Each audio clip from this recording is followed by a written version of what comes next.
Genesis 11. Now the whole earth had one language and the same words, and as people migrated from the east, they found a plain in the land of Shinar and settled there. And they said to one another, "Come, let us make bricks and burn them thoroughly." And they had brick for stone and bitumen for mortar.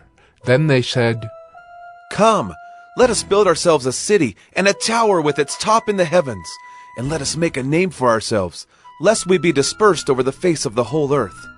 And the Lord came down to see the city and the tower which the children of man had built. And the Lord said, "Behold, they are one people, and they have all one language. And this is only the beginning of what they will do. And nothing that they propose to do will now be impossible for them. Come, let us go down and there confuse their language, so that they may not understand one another's speech." So the Lord dispersed them from there over the face of all the earth, and they left off building the city. Therefore its name was called Babel, because there the Lord confused the language of all the earth. And from there the Lord dispersed them over the face of all the earth. These are the generations of Shem. When Shem was 100 years old, he fathered Arpachshad 2 years after the flood. And Shem lived after he fathered Arpachshad 500 years, and had other sons and daughters.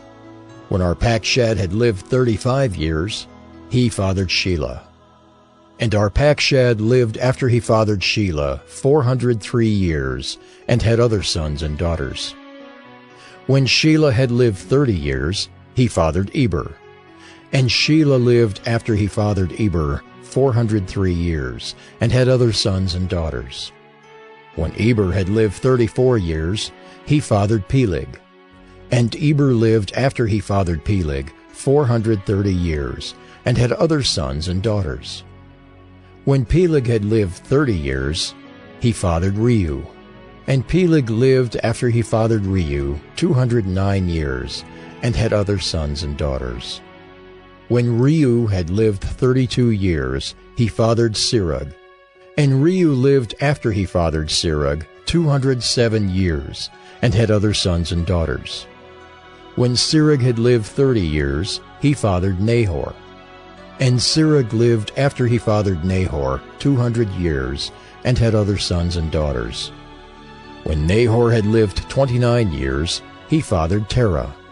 And Nahor lived after he fathered Terah 119 years, and had other sons and daughters.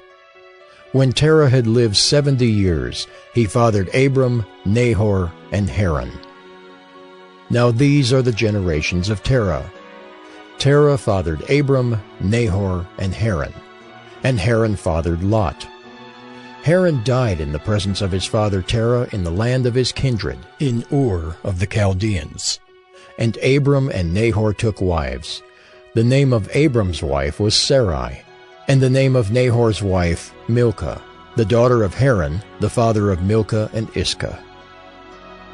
Now Sarai was barren, she had no child.